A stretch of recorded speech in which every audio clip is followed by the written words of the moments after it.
Hello, everyone, and welcome back to the Potara Podcast.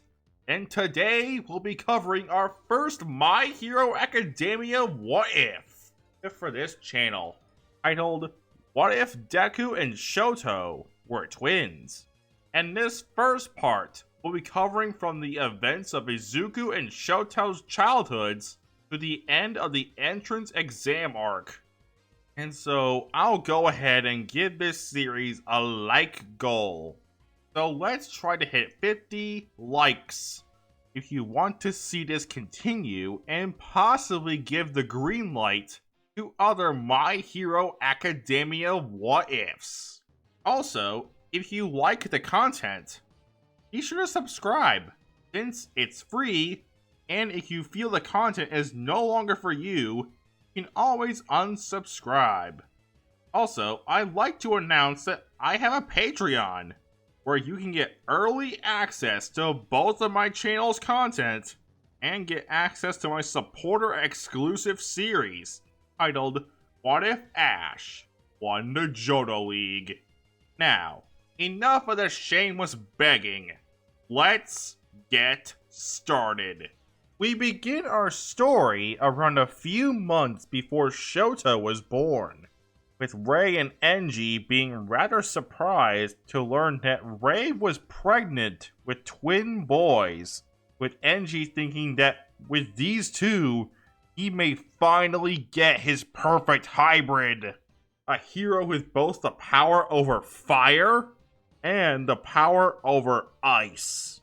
He had originally hoped that his eldest son, Toya, would be the one to surpass All Might, but he only inherited Enji's fire quirk, but also Rei's cold resistance, causing his quirk to leave massive burns on his body. Eventually, a few months later, Rei gave birth to the twins, with one having half red and half white hair, while the other had only his father's red hair and turquoise eyes. Enji named the first son Shoto, meaning to burn and freeze, while Rei named the second twin Izuku, meaning long exit.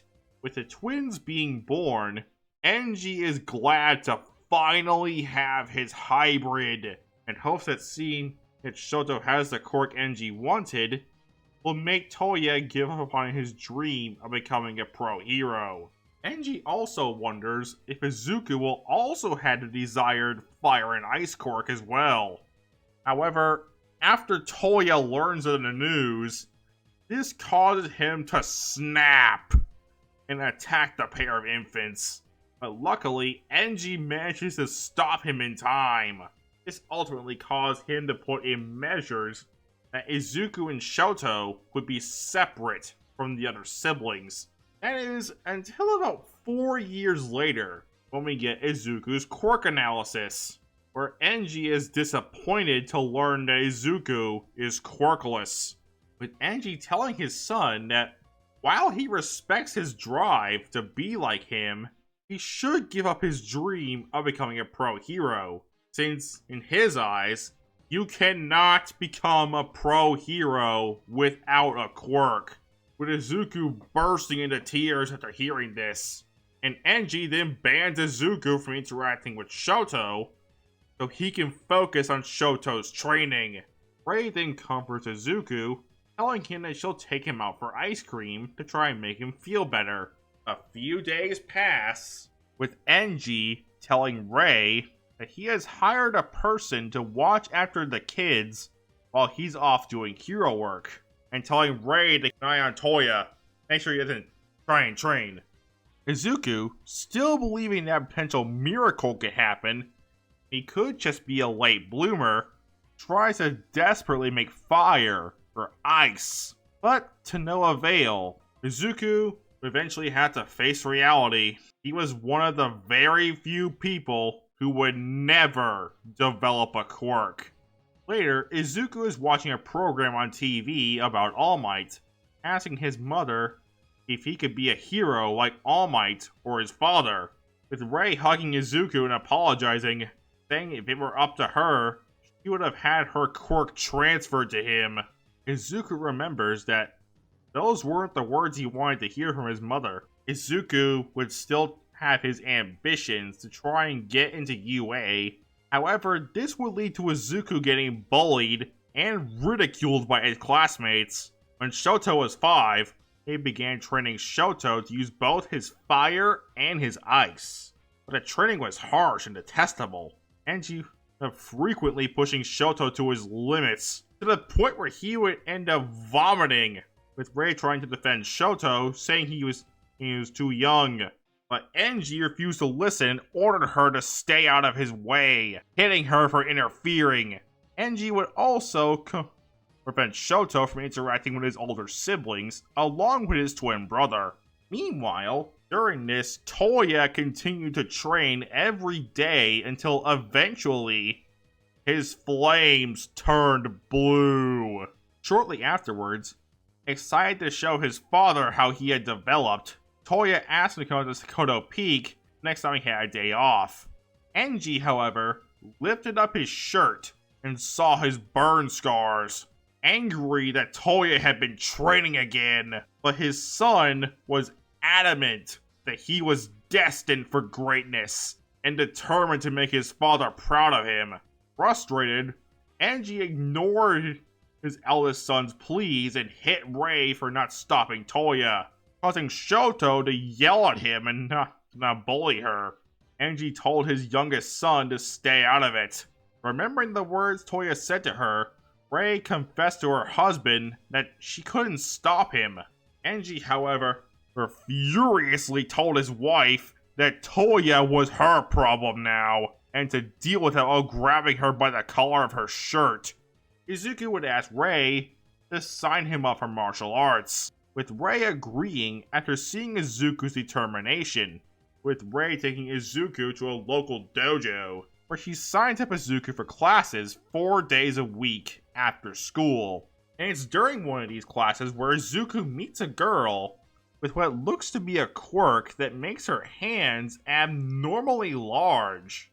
The girl introduces herself to Izuku as Itsuka Kendo, with the two training together, but eventually, Enji's behavior would worsen, and ultimately Rei would begin to see her husband's face in her children, which would lead to Shoto getting boiling water thrown onto his face, giving him his iconic scar.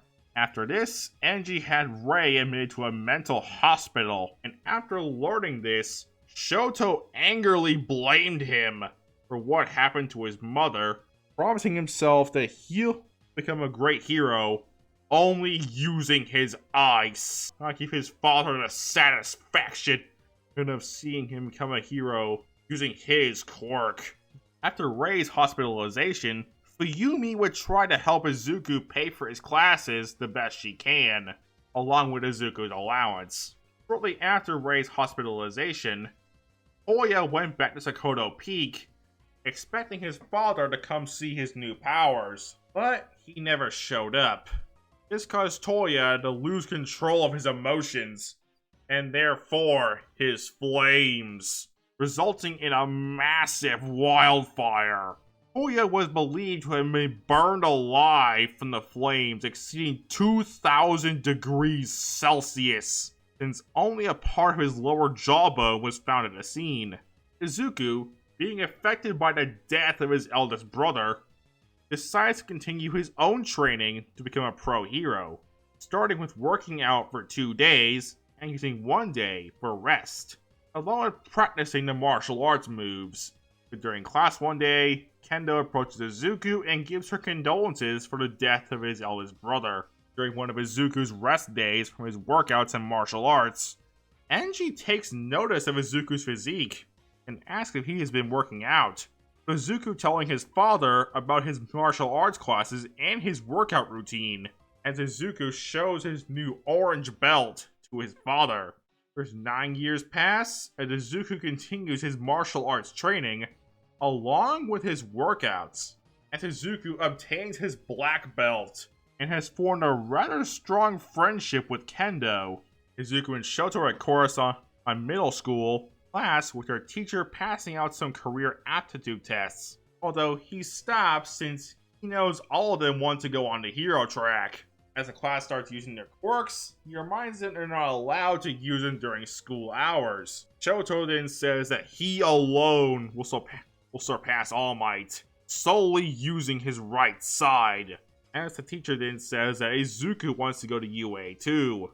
The rest of the class, except for Shoto, burst out laughing at this, saying that Izuku's quirkless, and even if he has martial arts training, he can't get into UA without a quirk. After school, Izuku and Shoto head home different ways, with Izuku going on the same path as Kanon and meeting the sludge villain, and also meeting All Might after All Might saves him, his life from the sludge villain. Izuku still gets All Might's autograph in his notebook and grabs on All Might's leg, with this interaction going as canon, meaning Izuku still finds out about Small Might. All Might explains how he got injured during a fight with a villain a few years back, with Izuku thinking it was from a fight with Toxic Chainsaw. All Might then says that Izuku really knows his stuff, but it wasn't Toxic Chainsaw that gives him his injury. All Might then gives the boy a lecture on the responsibilities of a pro hero. A pro must always be ready to risk their life, so he cannot tell Izuku that he can do it even while being quirkless.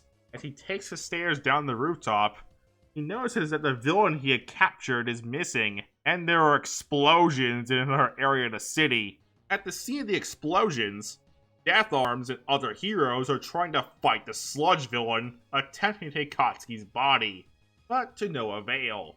All Might watches, scolding himself for wasting time and now being unable to fight. Izuku thinks about All Might's words while walking down the street, and approaches the crowd watching the explosions. He notices it's the villain All Might saved him from, and realizes it must be his fault the hero is now unable to save the new victim. Mentally apologizing, Izuku then runs in trying to rescue the boy the sludge villain has taken hostage. As All Might and the other heroes there are in absolute shock that a kid would go in there, with Death Arms yelling out to the kid to stop where he gets himself killed. Izuku then remembers his hero notes, throwing his backpack at the sludge villain, with some of its contents hitting the sludge villain in the eye, allowing the hostage to get his mouth free, with the boy asking Izuku why he's trying to save him.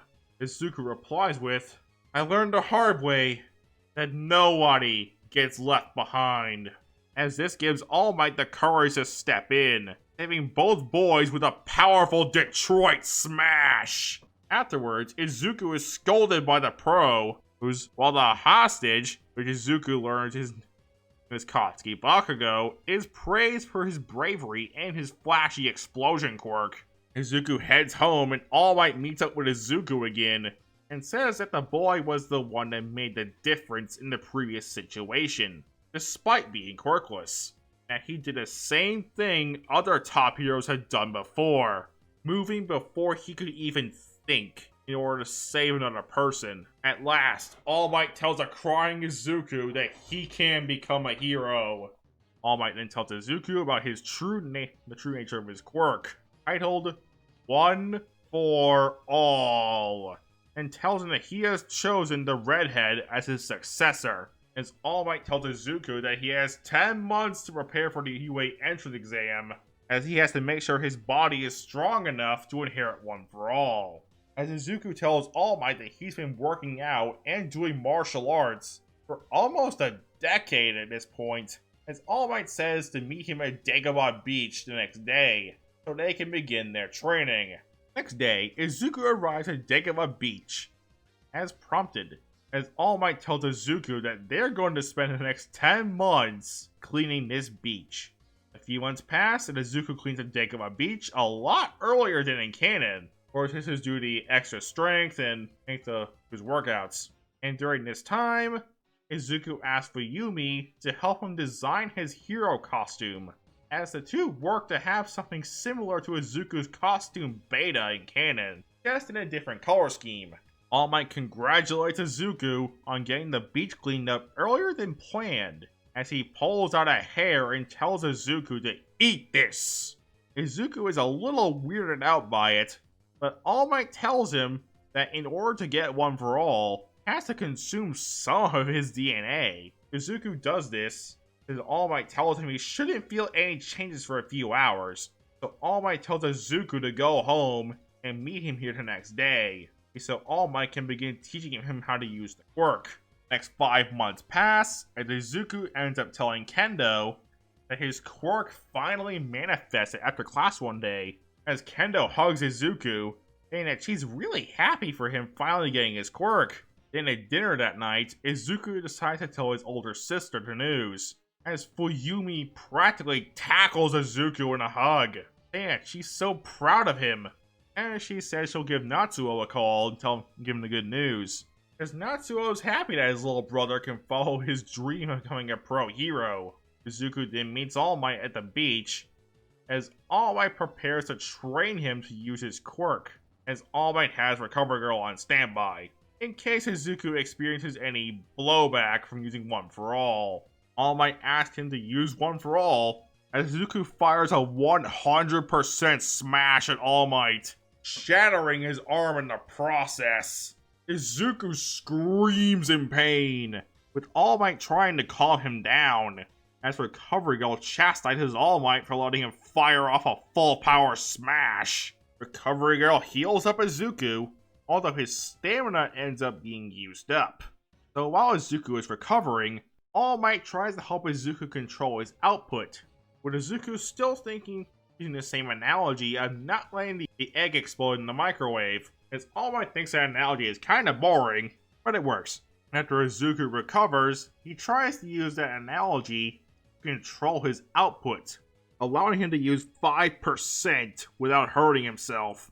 During the next few months, Izuku, who works with All Might to try and increase his limit of how much power he can use without hurting himself, with Izuku managing to be able to use 10% with full cowling without hurting himself.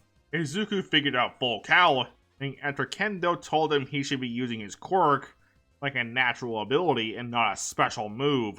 Finally, the day of the entrance exam arrives, with Enji surprisingly dropping off both boys at UA on his way to his agency. Izuku would eventually tell his father and twin that his quirk finally manifested, with both Enji and Shoto seeing that Izuku's quirk is similar to All Might's. Enji wouldn't really know what to say at this news, with Enji thinking to himself that Rei must have cheated on him with All Might. Izuku and Shoto then head their separate ways, and Izuku meets up with Kendo, talking about the entrance exam, as Kendo wishes him good luck. Izuku would thank Kendo for this, as the two friends head inside and find their seats. The written exam goes as canon, with Izuku scoring about the same as canon, probably slightly better since he had Fuyumi around to help him out. She's an elementary school teacher, so I'm sure she'd be able to help Izuku study for the entrance exam.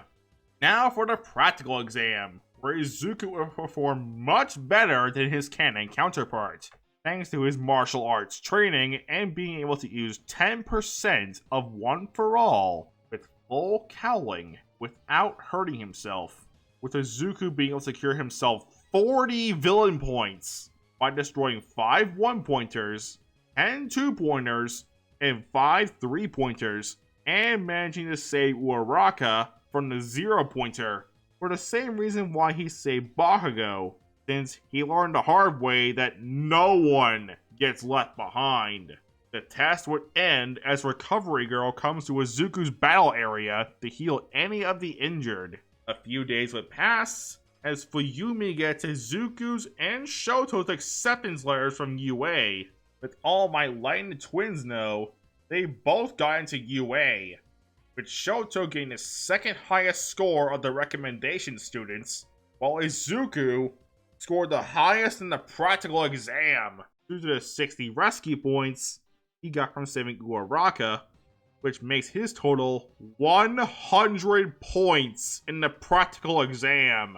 All Might says, "Izuku and Shoto Todoroki, I welcome you to the Hero Academia, Enji then comes home and finds out the news from Fuyumi and is actually proud of Izuku for the first time in his life. And that's where we'll leave this story off for now. So what did you guys think?